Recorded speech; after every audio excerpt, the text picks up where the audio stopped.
We are part of the Fired Up Sports Network of shows.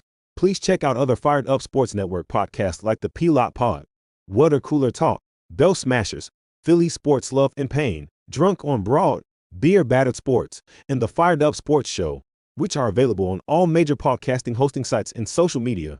Also, check out Mark Ramos' Roundup on firedupsports.com, which breaks down the happenings going on with all your favorite local teams.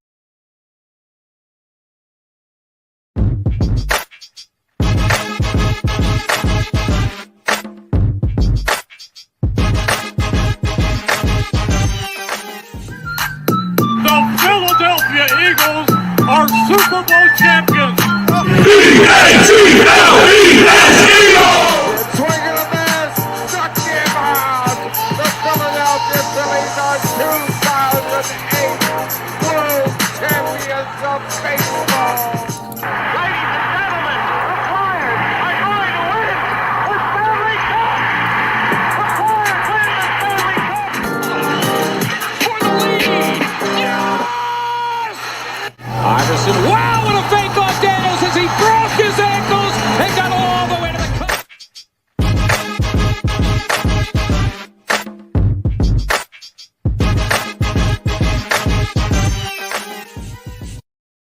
Well, good morning.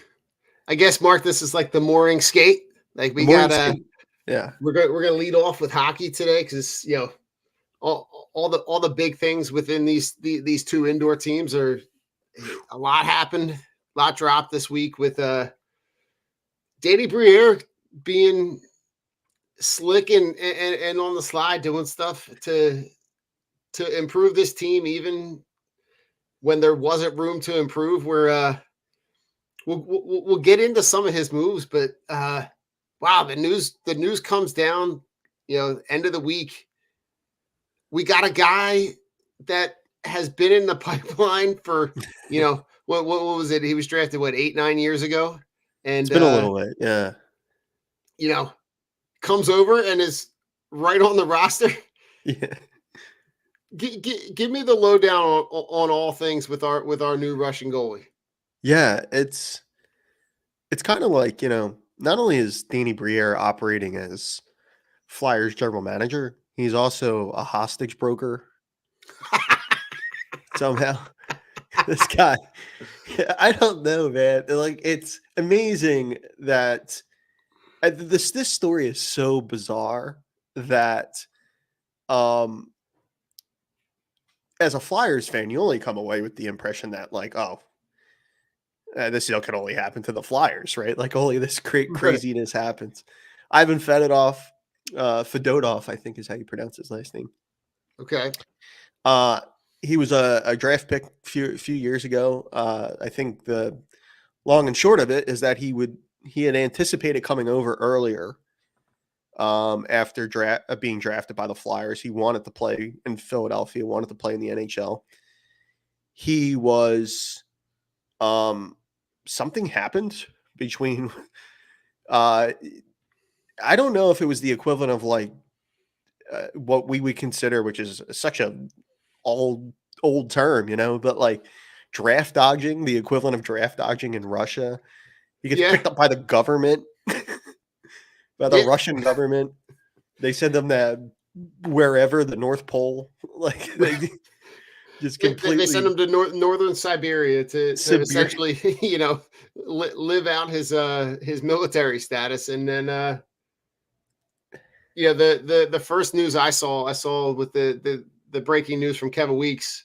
Yes. That they're going to lift the 1 year, the ELC contract, and, that the Flyers would be addressing it very soon. And that was that was shocking to see that come down on Thursday, because that was not something that was, that I feel like anybody was really talking about. And you look at how quickly that moved, to go from that news breaking on Thursday to essentially having the press conference at 11 o'clock in the morning yesterday. He's in skates and practicing later that afternoon. I was blown away by that, because I was like thinking to myself, I was like, well, I know that there's visa things that have to be figured out and all that stuff. But then, like, I'm like, oh, well, this must mean he's coming to North America, but like, when is he going to come? And then I wake up and like the Flyers are introducing him. He's already here. Like, I thought that was bizarre. And they're like, oh yeah, he's gonna get some games in here. And it's like, what? Like, he just got here from a different country. So Yeah. it's just like, it's crazy. So It just, and we obviously know all the stuff that went down earlier in the season with Carter Hart, that has been a revolving door, to say the least, in yeah, terms of the inconsistency that you're getting from that position. And, you know, for what it's worth, they've been able to kind of navigate that a little bit and still stay, you know, within striking range of making sure that they're part of the playoffs, yeah, which was also something that we didn't anticipate going into the season. right. So, to have to navigate that situation, you're playing that kind of goalie, between what was, Sam Harrison, Cal Peterson, Felix Sandstrom. Like, you had this, like, trying to figure out, Harrison kind of took that number one role, Yep. and now you're trying to figure out who those other guys are. Now Ivan Fedotov just slides right in there. I don't know when the game action will actually start for him, when he actually makes the debut. Yeah. I saw some stuff from I was reading some stuff from Jason Bertidis, who is obviously dialed in with all things Flyers. Yes. And just he goes, listen, just at the baseline, like, all his equipment is new. Like, Right. like let's let him, like, that stuff has to be inspected by the NHL. He has to actually, like, break in the stuff that was, like, waiting for him in the locker room. Like, he's not playing. He's probably not going to play this week, but, like, he's on the active roster. They've already sent Felix Sandstrom back to the AHL. Like, and to see him at the press conference, when he's sitting there with Danny Briere, what an imposing figure, to say the least. Yeah, I mean, you think he's 6'7" or 6'8", something like that. 6'7", 6'8". And then, of course, naturally online, you see a lot of people photoshopping the nets, making the nets real tiny, and That, by far, Mark, was probably some of the funniest stuff I saw, because it was like, you now, like, with all the technology with the phones, right? You can play around with the Photoshop and the pictures and stuff. right. People's creativity in terms of, like, making him essentially the Jolly Green Giant, and Yeah, that it just becomes smaller and smaller and smaller. But a wildly imposing figure for a position that does lend itself to having that imposing figure set a precedent for what they might encounter when you're coming at the net. yeah.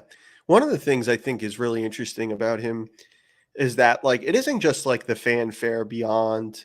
First, I should probably back up a little bit. And you were mentioning the kind of how the Flyers depth chart with goaltending has been this year, and a little bit all over the place. We weren't really sure what was going to happen with Carter Hart.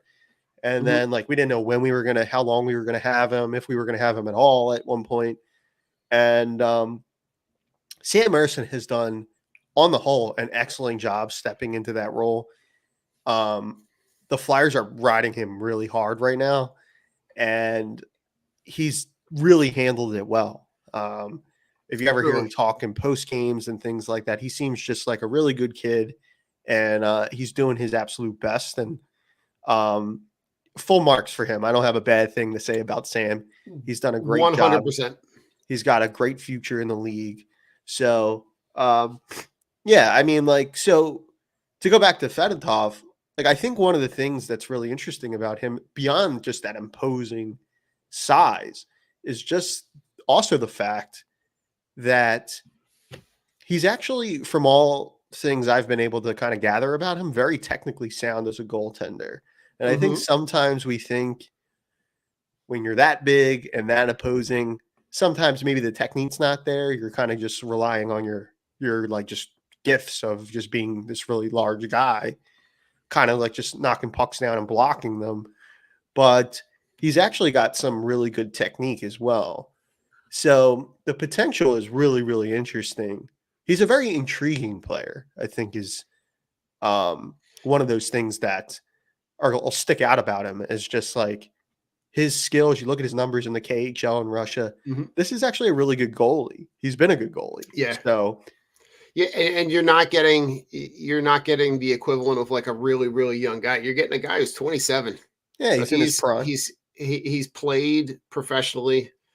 So you're getting a guy who, essentially is a pro's pro, in terms of the level of expectation when he does come to play. You're not talking about a guy who's, in his, who's 20, 21 and kind of green. A guy that who's 6'8", 212, 215 in that range. But a guy that's going to come with the equivalent of playing at a very, very high level professionally. I mean, is the KHL, would you say that the KHL essentially is like one of the second best professional hockey leagues? I think so. I think it's Okay. actually, I would consider it the second best pro league in the Okay. world. And like I think too, I'm not really sure. Usually, one of the things that people talk about is the size of the rink when guys come over. Mhm. They have to get acclimated, like they play on an Olympic trial rink in some places in Russia, Right. but not all. To my knowledge now, is that not all teams or all like leagues use a larger rink surface. Some of them may use just a traditional, what we would consider the like in North America, like that kind of size rink, not like an Olympic size rink. But so that might be changing now. That But I'm not too sure about, but yeah, at least in North America, I feel like it is that way. yeah. But then you have like the common, just simply coming over here and dealing with jet lag and all those other things. Mhm. It's been a whirlwind couple days here. So it'll be interesting to see when he actually gets in there. Dropping him right into this mix during a playoff run and then having Mhm. him to play a couple games is pretty.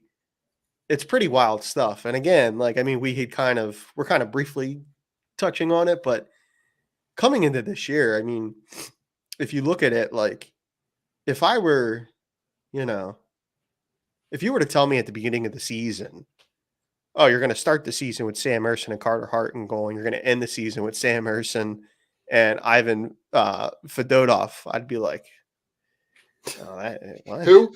Yeah, I was like, Yeah, hey. to be completely transparent, that was not a guy. It's a guy that wasn't even on my radar in terms of like, is that a guy that was going to be in the mix to be considered to play? Right. Just because the time between when he was drafted and now, and everything that went on in terms of the Russian government and that whole mess, wasn't even a guy who was on the radar. Yeah. Yeah, no, he wasn't. And so it's going to be really interesting here to see him get into some games eventually. And also, they need to kind of spell Sam Ersson. I mean, like this has Mhm. been, like they, as I've previously said, I mean, he's played a lot, and and there may be some fatigue setting in here. I mean, True. for him, and the Flyers are coming off a really tough stretch where they played a lot of good teams, and he played a lot of those games, and um, so I think that's kind of where the league's going. Even if you have a true number one guy, um, it really really behooves you as an NHL team to make sure that you have two capable guys, Truly. or at least a guy like in a backup role that can step in and give you some games. Goaltending's such a bizarre position, anyway. Um, It really is. like you look around the league, uh, look at like Washington right now, like Charlie Lindgren is their top guy. He's been like a journeyman goaltender, and Mhm. he's like pushing the Caps into a playoff spot. Like And he's like, they're like riding him as their number one. And he was never considered that kind of player before. So that happens a lot, more often with goaltending than I think any other position. Yeah, I mean, and it is the position that's kind of center of the attention, especially when you're talking about a team that's in the mix, to kind of make the playoffs, right? Because right now, when you look at the standings, right, they're third in the Metropolitan, clearly, behind, the Rangers in Carolina, who are, the Rangers are sitting at 102 points. The Carolina is sitting at 99, and then you've got the Flyers, the Lightning, and Washington all, the Flyers are sitting at 82, Washington's at 81, Detroit's at 79. So they're right on that fringe. And to be able to get a team to be competitive, you're going to need those two goalies to be competitive, and you're going to need to not be in a position where you're essentially like tossing away games because of the guy that you have to put in net, because you got to spell the guy, because Sam Harrison can't play every game. Right. But that the drop off from Sam Harrison to the other guys is more significant than it was, I think, when you dropped off from Carter Hart to Sam Harrison. Yeah, for sure. That was, at least in the first couple months of the season, Hart and Erson were, the goaltending was a strength for the team. And not that it's not a strength with Sam in there, but as you said, the drop off, I mean, between, Sam to the next guy on the depth chart was kind of a large step down. And they kind of took a look at it, their internal options, like a few times. Cal Peterson got in a couple games, Sandstrom was up. So they took a look at some guys and gave some guys some opportunities. And it looked like it started to look like after the trade deadline, man, if they're in this playoff race, they could have really used a backup goalie. Maybe they should have acquired one. And little did I know that they had this up their sleeve, or they were probably working on this for a while. I was just about to say, this thing didn't happen overnight. No, so it did not. When you and I had talked in previous episodes about, how do you explore the option of using, a very, very low level draft pick prospect to just bring in a guy that's going to keep you competitive. Little did we know that this was probably in the works and in the pipeline, because you don't get a guy, essentially, you don't rescue Ivan Fedotov from Russia, bring him over, and he's in pads and practicing in less than 24 hours without a lot of legwork on the front end. Yeah. Just wildly impressive. And to kind of go to something that, this was a question, a poll that I saw the other day, and it really truly speaks to the level of stealthiness of Danny Briere in terms of what he's been able to do in just a very short amount of time as a GM, but also speaks to kind of like what I feel like is like a lot of inflexibility that you got from Chuck Fletcher. Yes. Chuck Fletcher seemed like it was like there were some hard and fast rules that he was not going to budge from. And I think what you're seeing from Danny Briere is that there's a lot of conversations. There's a lot of flexibility. There's a lot of he and Keith Jones doing what they need to do to be able to get this team to where they think that it can be in the next couple of years.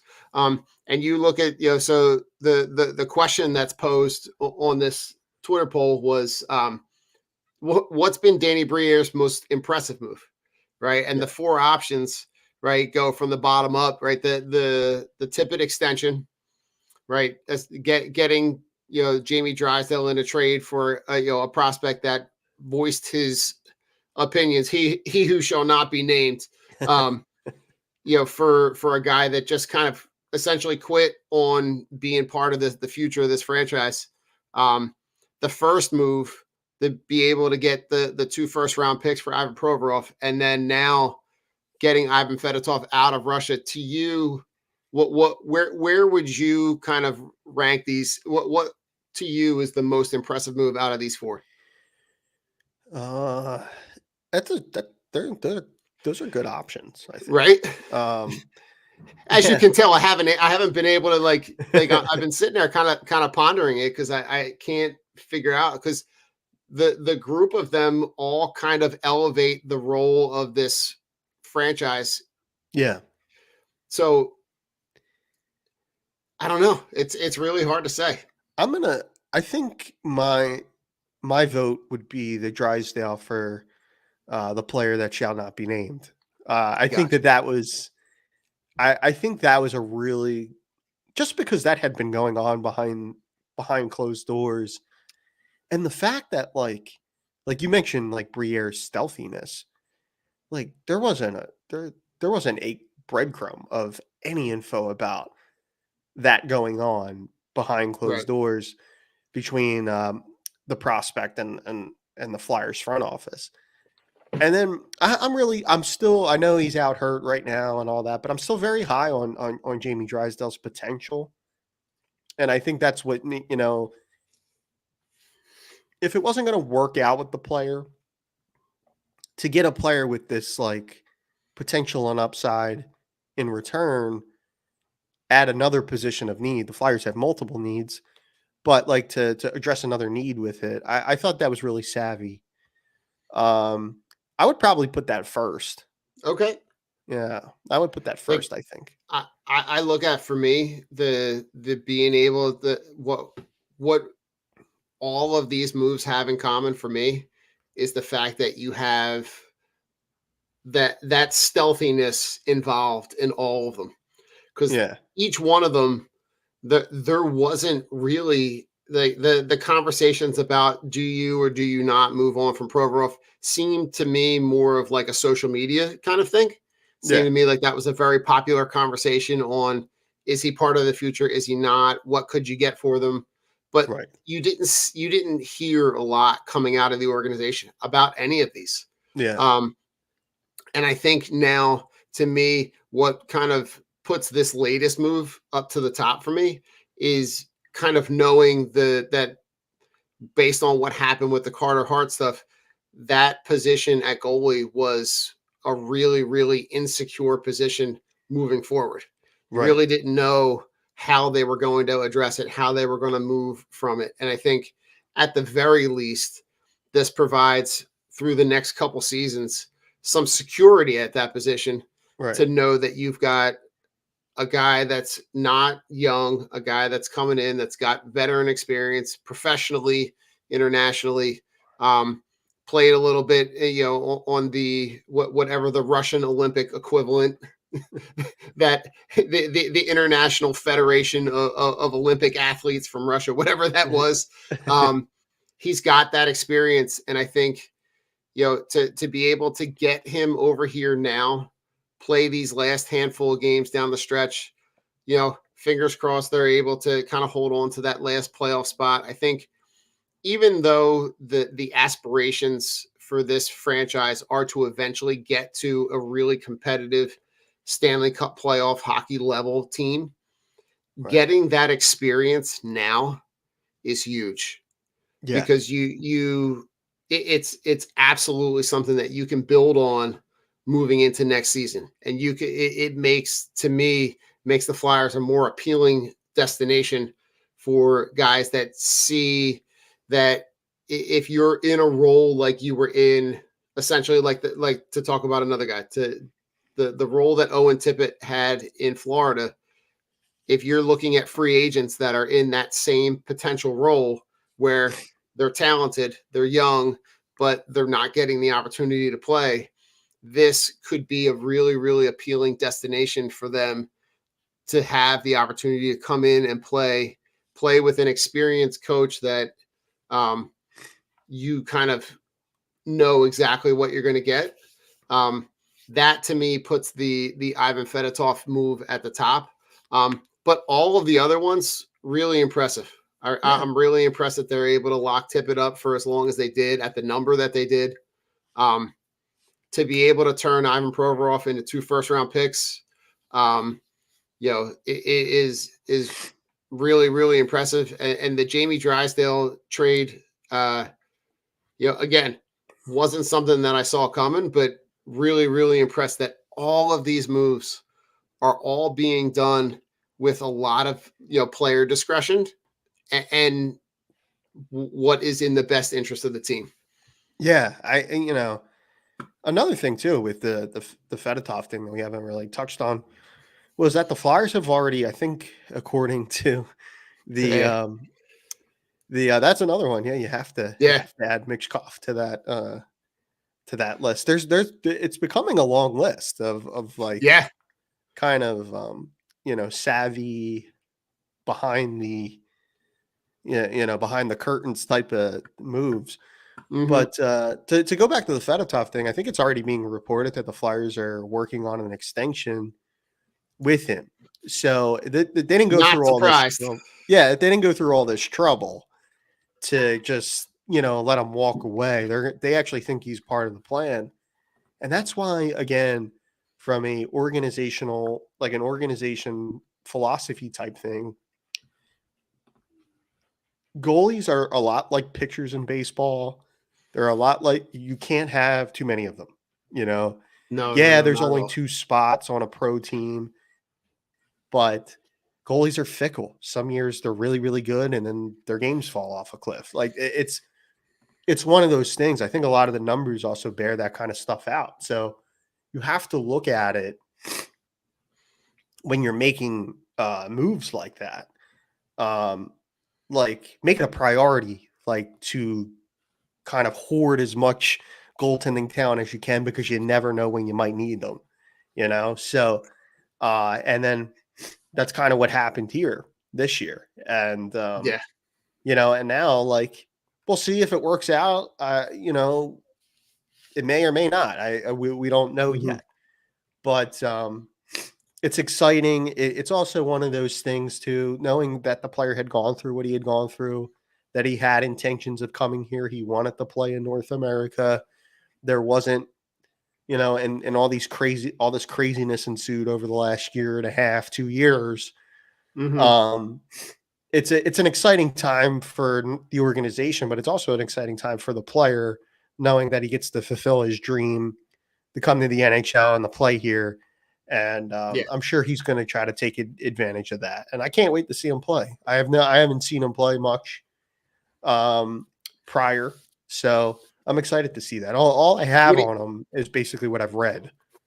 Yeah. What do you make of the number choice? 82. I love it. I think that's really cool. I love the obscure numbers for players. Especially goalies for me, like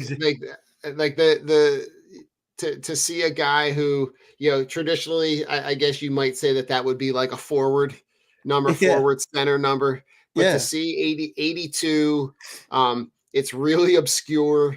I love, as soon as I saw it, I was like, oh, okay. Like I can get down with that. That would be a cool one. I'm curious to see how long it takes for people to get the, I'm sure at the next home game, I'm sure there's going to be people walking around on it's too. It's like, after a while, especially like when a player reaches like star status, right? Like I think for sports fans, we start to associate that number with certain players. Like I know, like just growing up, I mean, like it doesn't matter what sport it is, but like anytime I see 24, I just think of Ken Griffey Jr. Like I just, you know what I mean? Like we just kind of associate certain numbers with certain players. So if he takes off, we'll remember 82 in orange and black. Like that seems like it'll be a good one.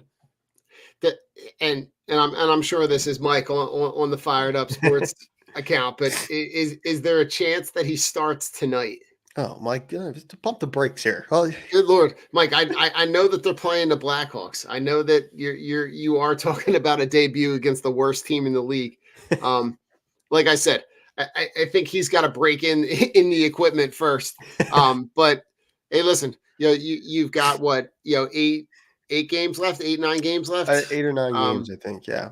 So he's going to get an opportunity to play. you've got a couple of other games.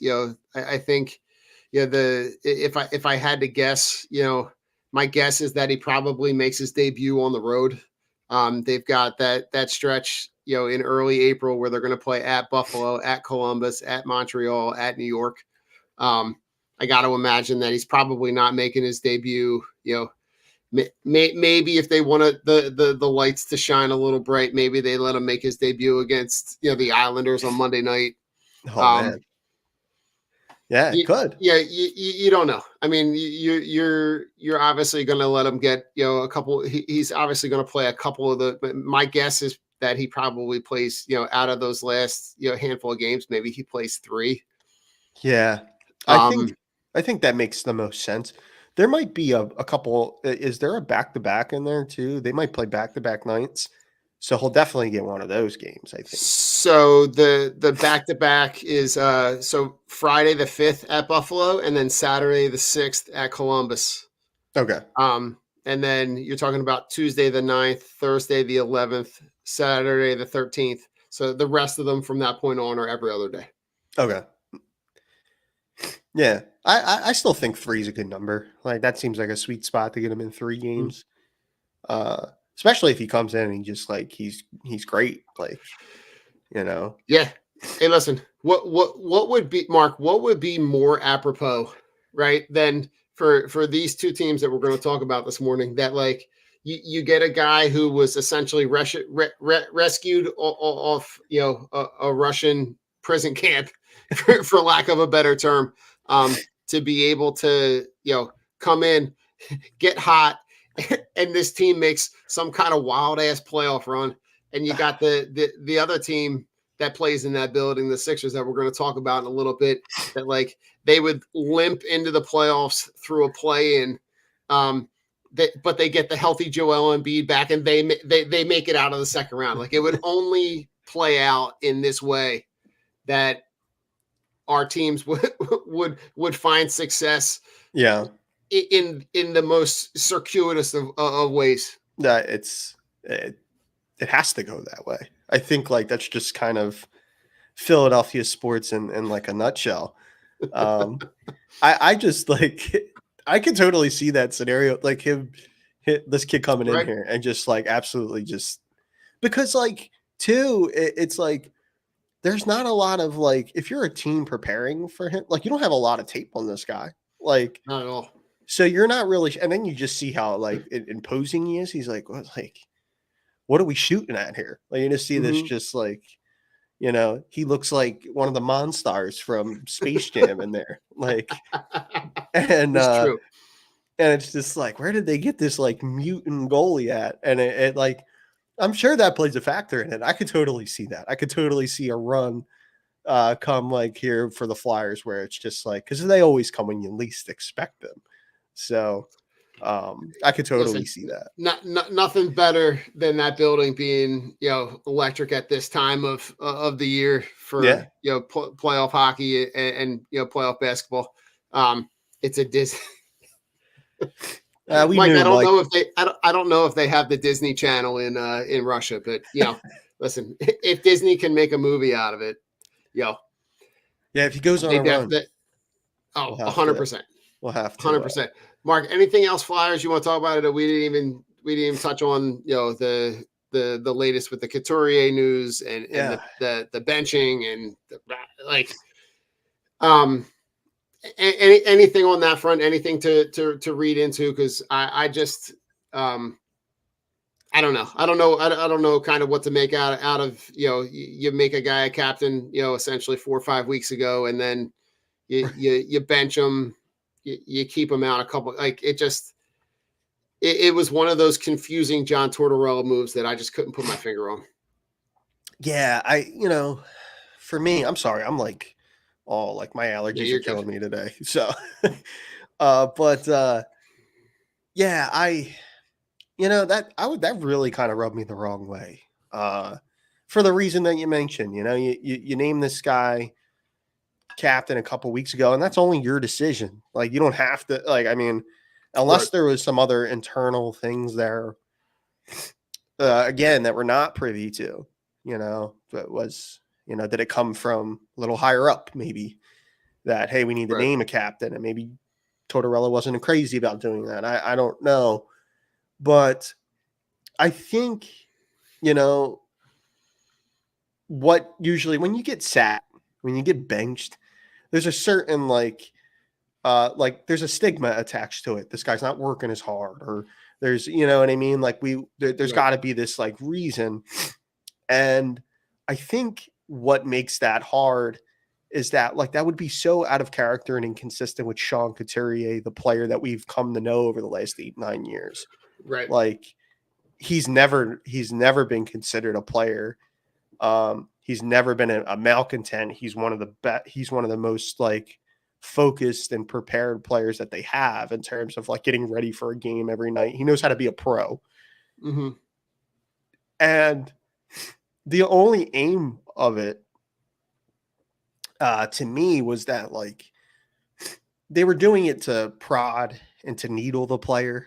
And I'm just under the impression that just, you know, it can't be a strategy to go to the whip every time. You know, like not everybody responds well to that. Well, and I also look around the league and go, like, if this is a guy, like, where would you see this happen on any other team where Right. you're essentially benching the captain for, you know, a down stretch? So like, because it wasn't like he wasn't playing in a way that was hurting the team. He just wasn't playing the way that Tortorella wanted him to play at that moment. So I'm going, if this is a guy that you want to be the leader of this group and a guy that you think that is going to be around here when this group turns around, I get the idea of wanting to get more production out of him. I just don't understand the journey to get there involving this, because I don't feel like on other teams you're seeing a coach, for lack of a better term, panic and bench the captain to send a message. Yeah. I'm totally with you on that. I think that was it wasn't a good look for the organization. Mm-hmm. It caught fire that story caught a lot of it did. From a national hockey perspective, and not for a good reason, right? Like a lot of former players, you know, they didn't like that. They felt like it was a lack of respect for the player. I'm sure that Couturier felt that way because he's a professional, and I think because John Tortorella is just that type of guy. I think that's water under the bridge now. Right. But you know, you do that enough times, and it could have negative implications on the rest of the locker room. You know, because you know, again, you know, Sean Couturier has been a pro's pro for, you know, his entire career here. Right. Hence the reason they named him captain to begin with. Right. And you know, I think with a dressing room with a lot of young players and stuff and all, you know, you can't rule with regimental fear all the time, where like it's just like fall in line or we're not gonna, or you're gonna be out. It's like that sounds good in theory, but you have to realize that you're working with different personalities and everybody handles things differently, and that's just kind of where I'm at with it. I wasn't a big fan of that. Yeah. Listen, we got a lot to be excited about in terms of, you know, we'll see how these last handful of games play out and see where they kind of fall at the end. I think any outcome that we're going to see at the end of the season is really a good outcome for where we thought going into the season, going into it essentially with zero expectations, and to be in a position where down the stretch you're playing meaningful games all the way through the end of the season, that you're not just kind of playing out the string, makes me really excited for where this team could potentially be. So listen, on the back end of these videos, we'll talk all things Sixers. So hang tight. We'll be right back.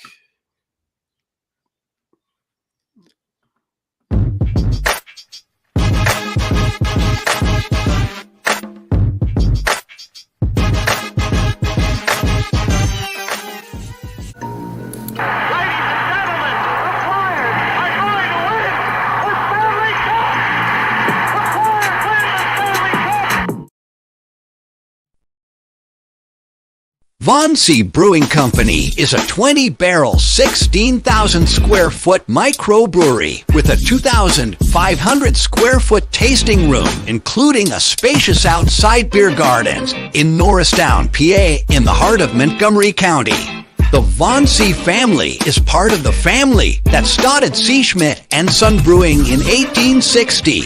Stop in Wednesday through Sunday and taste a variety of draft and 16-ounce cans of originally brewed beer and tell them the Drunk on Broad crew sent you. Vonsey Brewing is located at 1210 Stenbridge Street, Suite 300 in Norristown. Cheers. Team Clicks are the only glasses for real sports fans. With interchangeable arms, you can support all of your favorite teams, or even make and create custom options as well. These die-hard sports fans have realized that sports fans needed something other than face paint to show their love and passion for their teams. Go to teamclicks.com/DOB and show your love for your hometown team. La Torrens' curated collection of men's and women's watches is a perfect investment that lasts for years to come and fits perfectly with your every outfit and style. Our range of classic watches aren't just a great perfect formal and casual accessory, but a time machine that takes you back to memories. Explore our collection of timeless watches that can reflect your taste, personality, and personal style. Our exclusive collection of carefully curated, affordable luxury watches is what you need to make a personalized style statement. You can take pride in your prized possession, handing it over to the next generations as your most loved asset that they can also own and display with the same pride. These high-quality pieces stand the test of time, giving exceptional value and return on your investment. Go to la-touraine.com and use code DOB at checkout and get 10% off. If you're looking for unique sports apparel, check out Streaker Sports. They've dug deep into the archives and have brought back some incredible defunct team logos and have even created entire defunct league collections. They also have collections paying homage to sports culture, including the Miracle on Ice, Slap Shot, Caddyshack, the Mighty Ducks, and even have a license with Wiffle Ball and USA Hockey. Only for Drunk on Broad listeners, use code BROAD at checkout to get 10% off anything at streakersports.com. Again, that's 10% off anything at streakersports.com with discount code BROAD.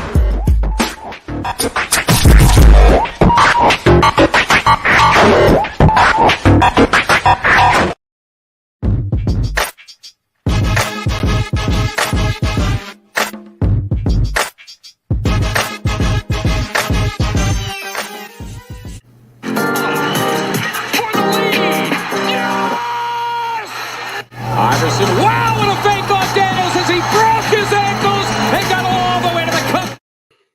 Hey, good morning. We're back in here talking all things Sixers on Drunk on the Court. Mark, we've talked about this before, but you're really getting a really good dose of life without Joel Embiid. Yeah.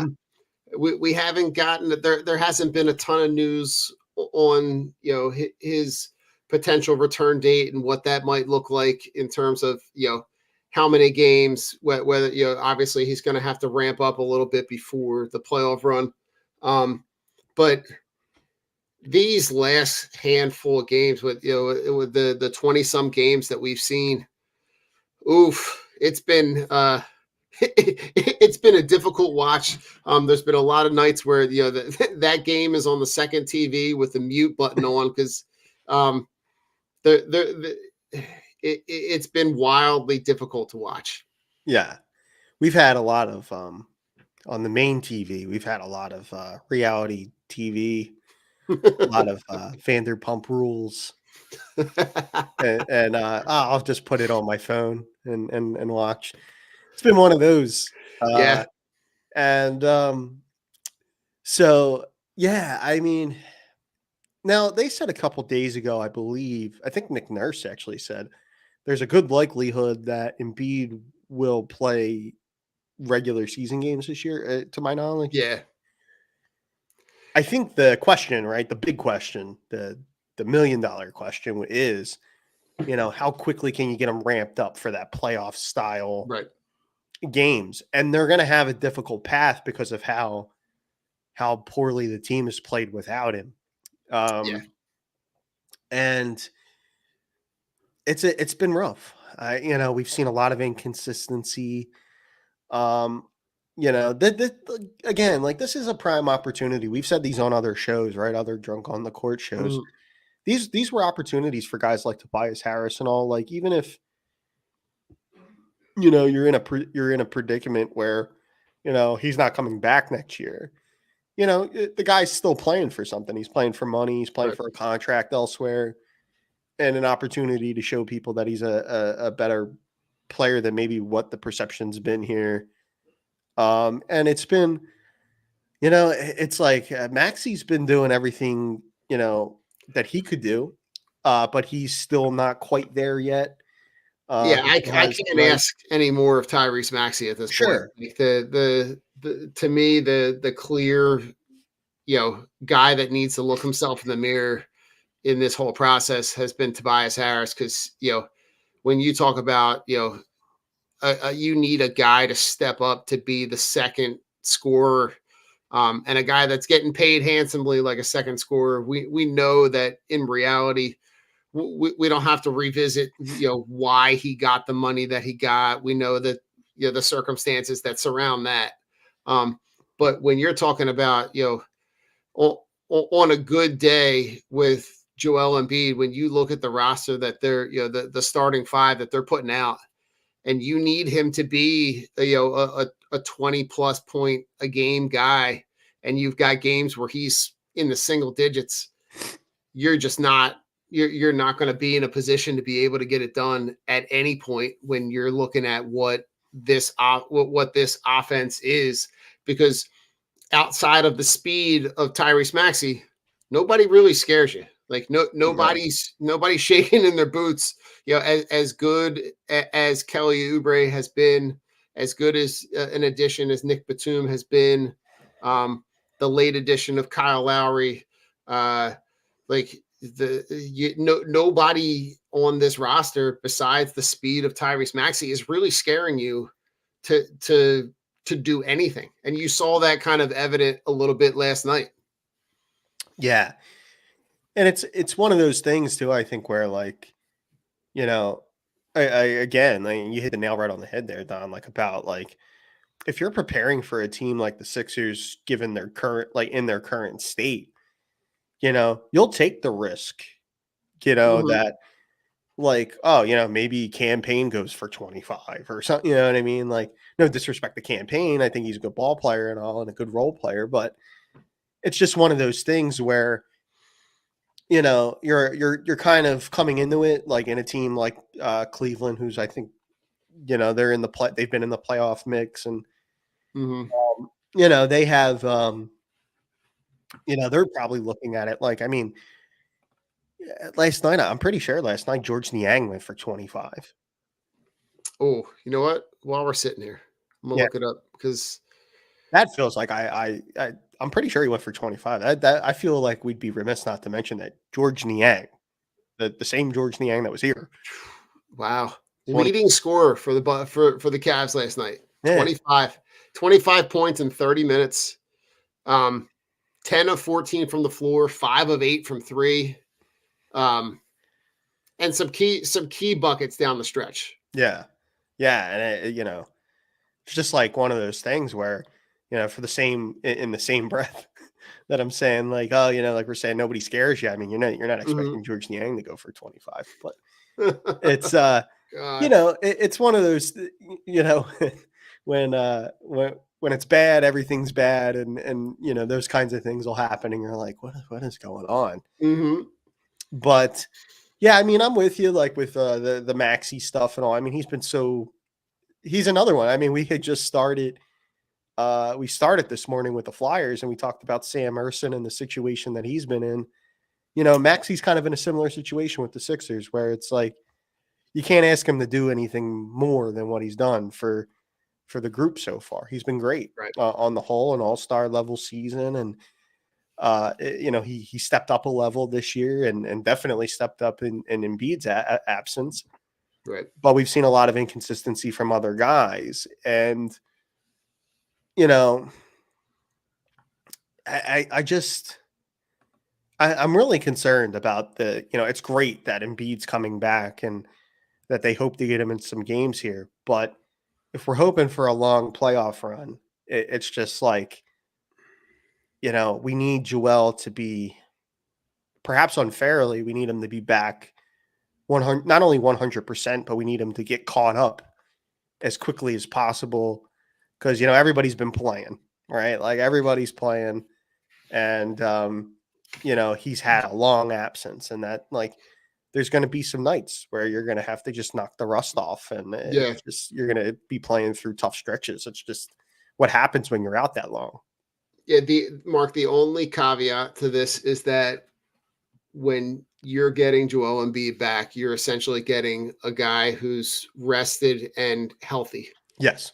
And we've seen, go back to some of the early season episodes when we essentially were just, quote tweeting verbally quote tweeting the StatMuse account, because the offensive production was wild. And to see him essentially dominate the league and know that the league around as a whole was also acknowledging how dominant it is. It's enough for us, for fans to be able to be dialed in and recognize that. It's another thing when your peers, who are also playing at that level, also acknowledge how dominant it is. I go back to that one clip of Kevin Durant, the post game clip of Kevin Durant, when he, right after the Embiid, the monster game from Embiid, and he's like, "What? Like that he did that?" Like that tells me, right, that what we saw was what we saw, with that it wasn't just an aberration. But I look at where that to me is the only thing that I'm kind of hanging my hat on, is that, like, he hasn't been healthy for a playoff run, really, in any of the playoff runs. He's always been kind of either coming back off something, or, and when I say he is coming off something, but this one was handled differently. This one was handled surgically. You're anticipating that when he gets back, he's back healthy, that he's not kind of like rehabbing to get kind of into playing shape. Right. And right now you're seeing them, they're sitting at the 8th seed, it right around where Miami is. Right. So essentially you would play that play-in game at Miami, which, Miami is, a really, really competitive playoff team. We've seen them go on runs. But I'm looking at that going, if I can figure out a way to get above Miami to get that game at home. But, they're all in that same conversation, because you're looking at, between Orlando at 5, Indiana at 6, Miami at 7, and the Sixers at 8, right? You're talking about 42 games for those first couple teams, right? And the Sixers are sitting at 39 and 35. Yeah. They got, 6, 7, 8, 9 games left. So there's not a lot of wiggle room. But if they can kind of maybe jump one spot and maybe have that one game against Miami at home, it may help. But, on the back end of that, you're looking at, you're either going to end up playing Milwaukee or Boston. Right. Yeah. And I mean, like, that's, did you say Orlando's in the 5th seed? Is that what you said? Orlando. Orlando is sitting at 42 and 31 in the 5th seed. I'll have to go. They're much better than I thought this year. Mm-hmm. I didn't realize that.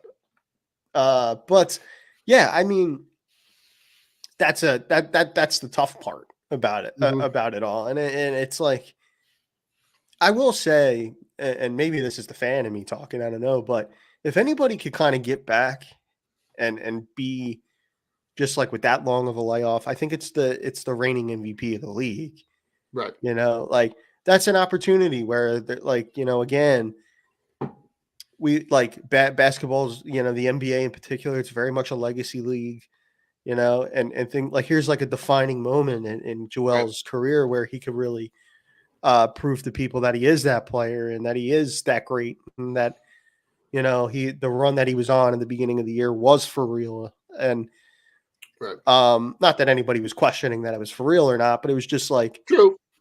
you know, that's an opportunity. It's just like, it just feels like a lot to put on one person.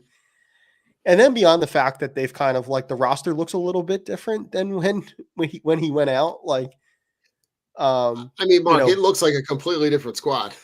yeah. So, you know, Buddy Hield's here now, Campaign, Kyle Lowry's in the mix now. So you do have to learn how to like, you know, there's that like moment where you have to kind of like learn to play with each other.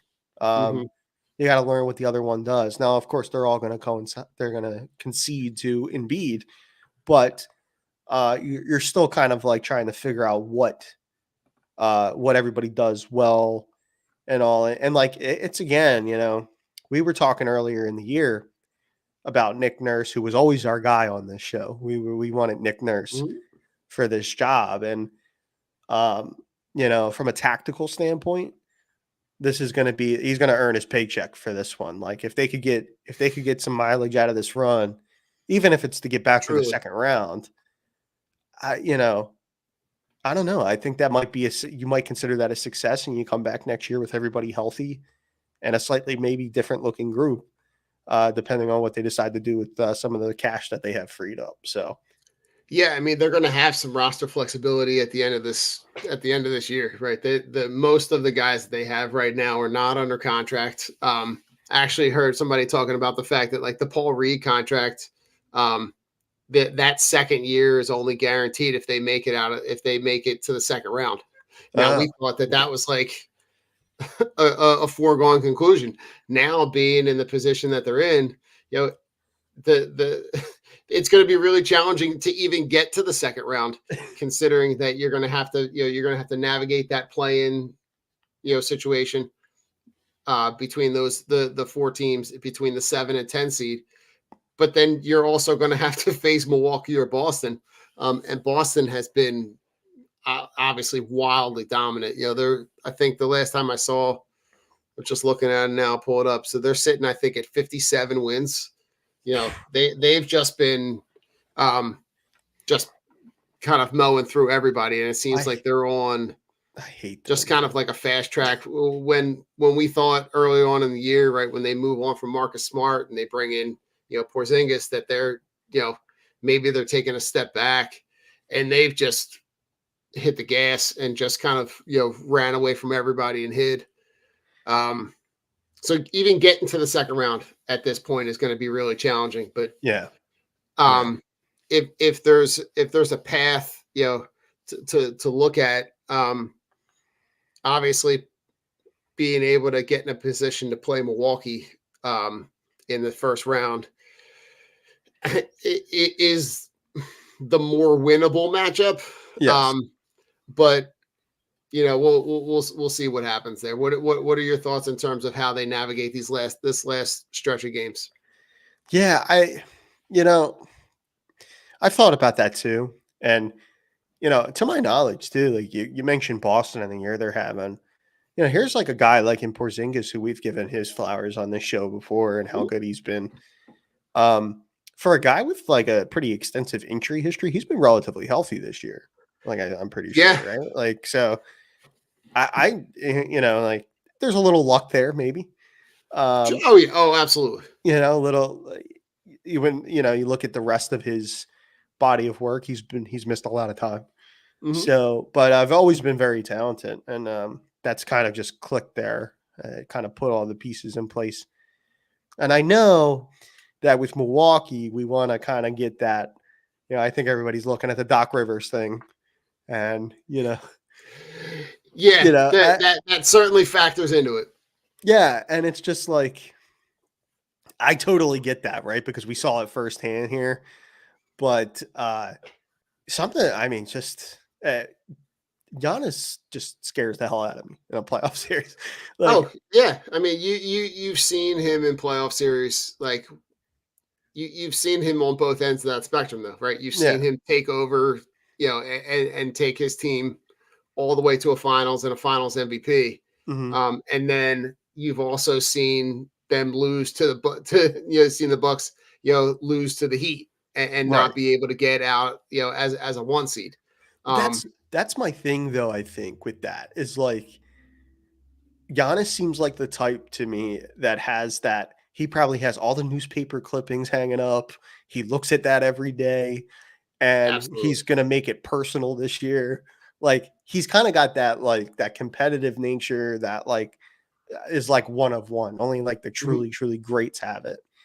And I think that's the part of it that scares me about it is like, yeah, maybe Doc kind of levels that out a little bit, but he just has that ability. Like, I'm not going to let that happen.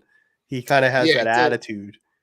I think also seeing him paired with Damian Lillard, right? To see that you have that kind of 1A, that the guy that is going to complement Giannis, and a guy that can also dominate the ball and take over the game. Yes, is another way that you see them be able to, kind of negotiate and navigate the playoff run, on the games where, one of them might be off, that there's that next level guy that's, a shade above, essentially what Drew Holiday was. But you also see Drew Holiday being really in the role that he's playing in Boston, filling that role on that squad, essentially giving you the offensive production that you lost when you lost Marcus Smart.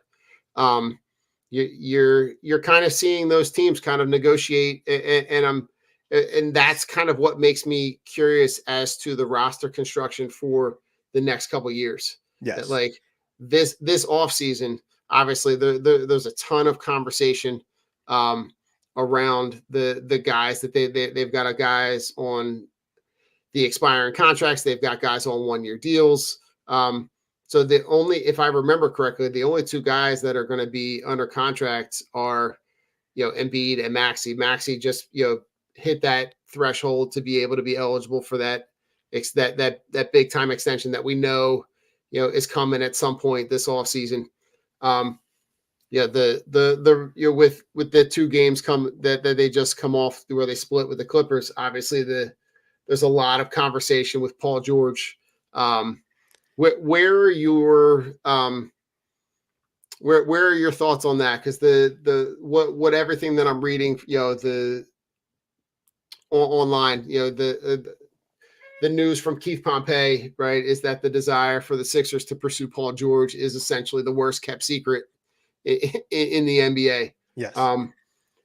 Where are your thoughts on pairing a guy and a scorer that's not young, right, but definitely has the NBA seasoning to be that veteran guy that essentially could be the scorer that you're not getting with Tobias Harris, to pair it with Maxey and Embiid?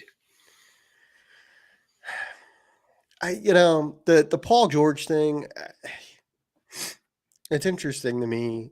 I think because I could see a scenario, I could see a world where, I could see him step into a what I would consider like the Ray Allen role of like, okay, because he can still, to my knowledge, like PG can still shoot a little bit, he can still do some things, where like, he's clearly not the player that's like, he's clearly not as ball dominant as he once was, but he could step into a role where he kind of does everything, all these other little things for you. I could totally see a scenario where he fits that mix. My only concern is like, again, it's like injury history, mileage on him, Yeah. And then like, I can't shake the thought either. Like, I think is PG an LA guy? Is he from California? I'm pretty sure he's from out that while way. you're talking.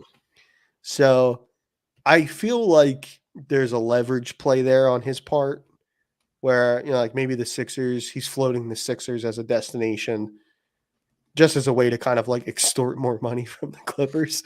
Like, Gotcha.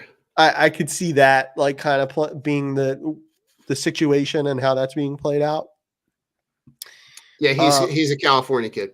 Yeah, he's a California kid. So I think like, at this point in his career to like uproot your family and to come east, is kind of, but again, and again, maybe that's my bias talking or whatever, but I look at that situation with Maxey and Embiid, and I think it is like a player of like that caliber or that elk where you're like looking around the league and you want to see, where's the opportunity to win the next title.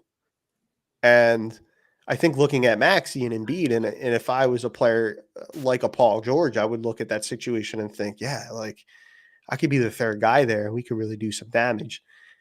But that being said, I have this impression that this is just simply like I'm sure the Sixers are very interested, but I think that this has been more of a like leverage play on the part of his camp. Because to be honest, Mark, like when we had talked about some potential free agent options, in previous shows, the names were kind of the bigger names. Now you're looking at a lot of those guys that are not going to be available because they're going to pursue the player options with new teams, right? Guys like Pascal Siakam, it looks like, Indiana is going to be kind of where he's going to stay. So like you're not looking at like, the list doesn't nearly have the depth at which we thought that they might. So that's to me where, I look at like DeMar DeRozan is a guy who's 34, who's a scorer, but like, is that the type of player that you want to pair with those guys? Is he, Buddy Hield would be a guy that I would obviously, I'm curious to see what his offensive production will look like next to Embiid. Right. That if he's getting the defensive presence that he's going to get when he gets the ball, how much does that open up the floor for Buddy Hield? And what does that do for his shooting percentage when he's not the focal point of the defense to to be able to stop that? But like some of the other names are not they're not jumping off the There's table. some slim pickings this year as far as free agents. And albeit this is the year when we have money to spend. Right. So we've got money to spend, but nobody to spend it on. That to me is like the Paul George thing could be a legit option because of the amount of money that they might be able to spend. Right. I don't know. I'm curious to see, because right now, as it sits, they're 1-5 in their last 6. They're going to go play at Toronto tomorrow. And then, they kind of round the season out, playing.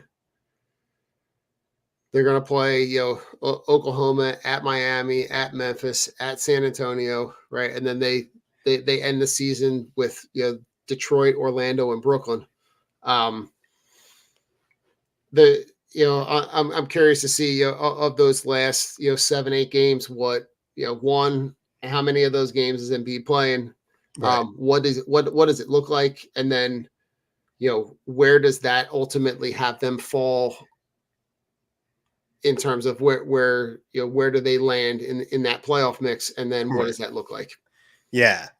I think to go back to the free agency thing to start, I think like one of the things, and we may have discussed this on other shows, but I think one of the options maybe for the Sixers is to like utilize that cap space where you're just like, maybe you make the team in terms of like a depth, like a higher end depth, kind of like you take that route where it's kind of like maybe you re-sign Kelly, and bring him Mhm. back. And then maybe you add the DeMar DeRozan. So there's a little bit more of that like scoring option on the wing and stuff like that. And you kind of go the depth route where it's like Embiid and Maxey is your top guys, but then you have like 4 or 5 other guys that could get you a bucket at any time and could go for a big night on any night, because I think DeMar still has nights like that in Chicago where he's just like, he's not the guy anymore like he was when he was in Toronto and things like that, but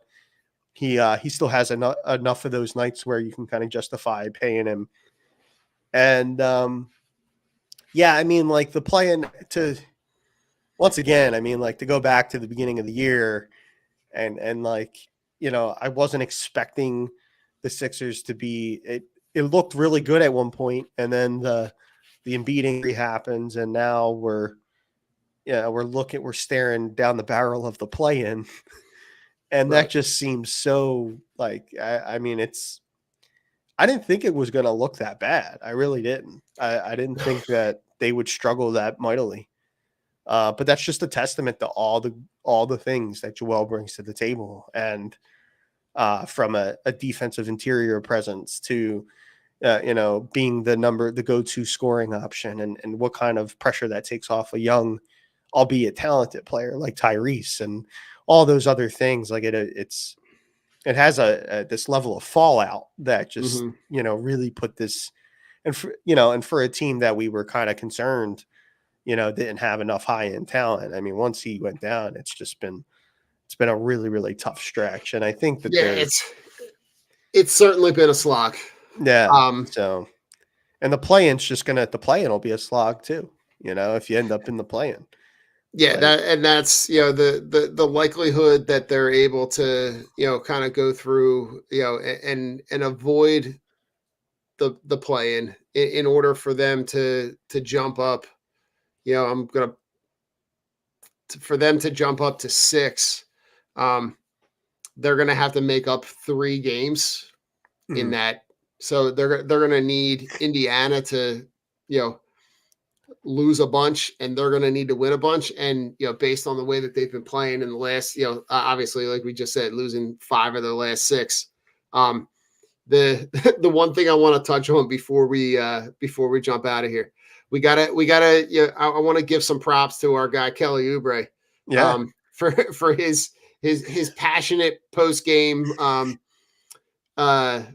remarks in terms of the way that was handled. And obviously, the fine that comes out, the $50,000 fine for his interaction with the referees, which I thought I understand the fine, but when the NBA comes out and admits, and the referee team admits that after looking at it post game, that it probably should have been a foul, to still levy that level of fine.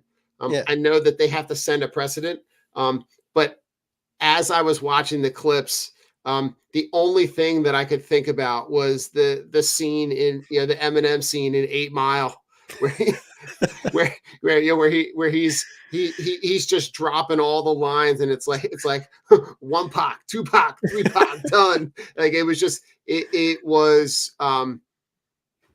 I felt his pain, because you know that they're battling.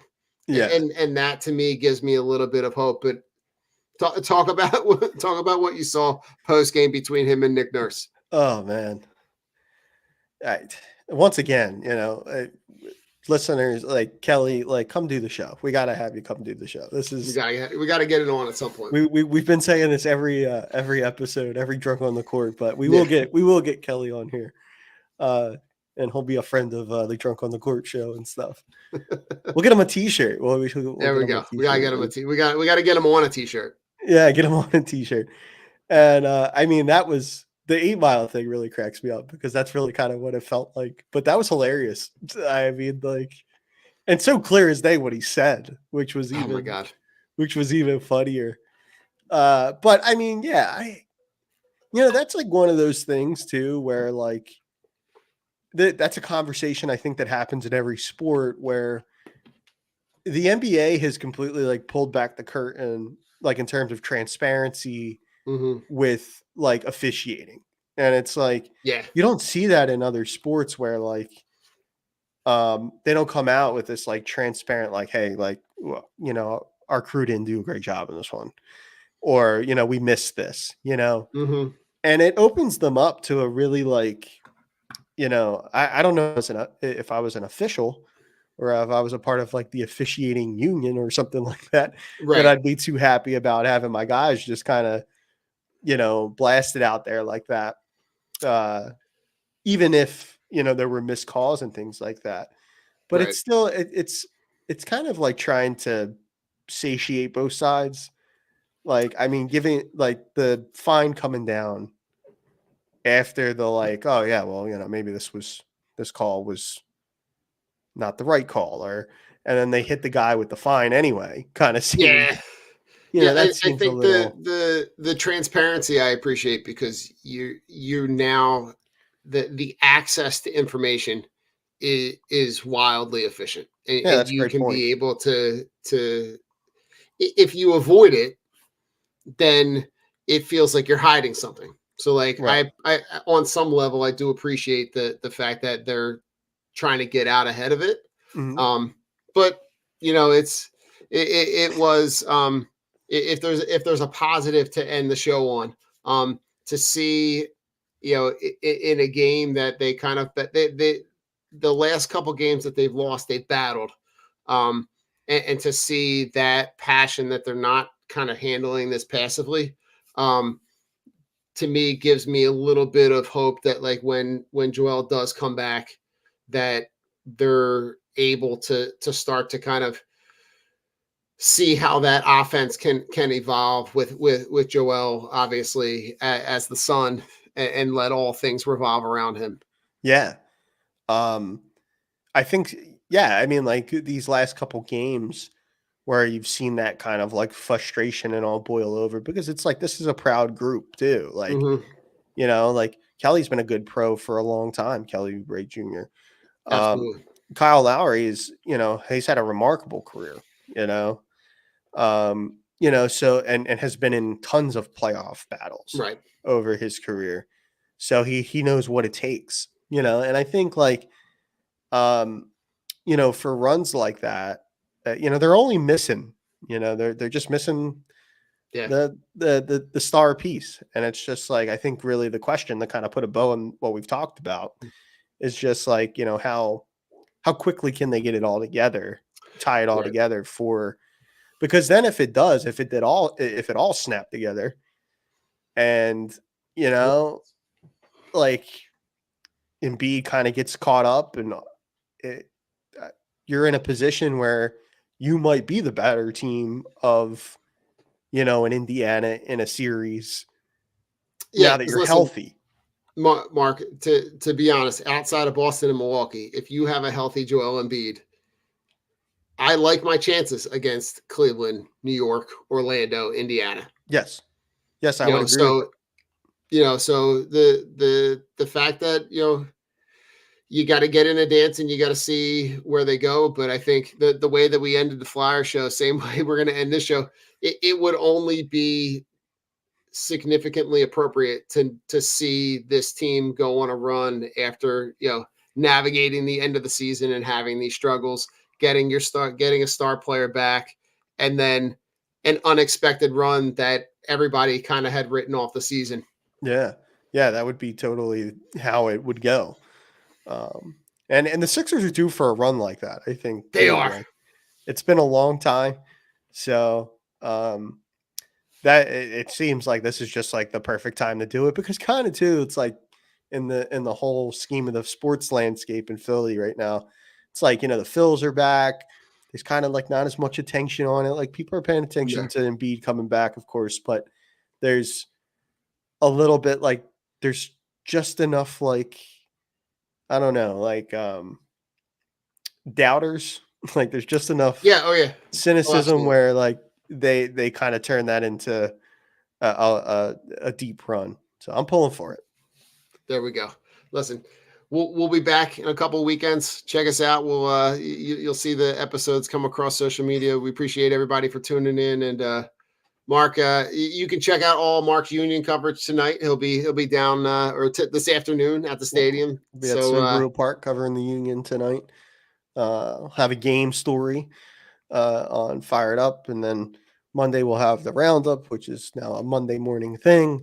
And so it's always a really good synopsis. Yeah. No, thanks. Of the week that was. So I'm sure you'll in the roundup. I'm sure you're going to get some Ivan Fedotov conversation. I'm sure you're going to get some recap of the Hassan Reddick trade from the Eagles to the Jets. It's a lot of good places to go, and it's a really, really good short synopsis. So go check that story out. But we'll be back at it in a couple weekends. Go Sixers. Right. Peace.